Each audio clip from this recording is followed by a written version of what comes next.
की निवडणुकीला सामोरं जाताना एक चेहरा आपण समोर आणला पाहिजे की हे आमचे नेते आहेत, हे आमचे प्रधानमंत्री आहेत, हे आमचे मुख्यमंत्री आहेत.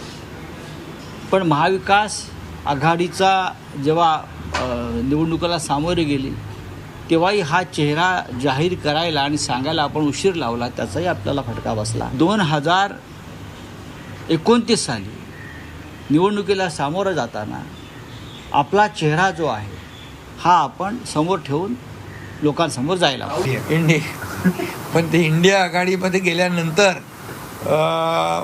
बघा जे प्रादेशिक पक्ष त्यामध्ये आप, TMC, RJD, DMK, UBT आणि NCP, शरद पवार हे निवडणुकीमधून गायब झाले, निवडणुकीमध्ये हरले, पराभव पत्करावा लागला.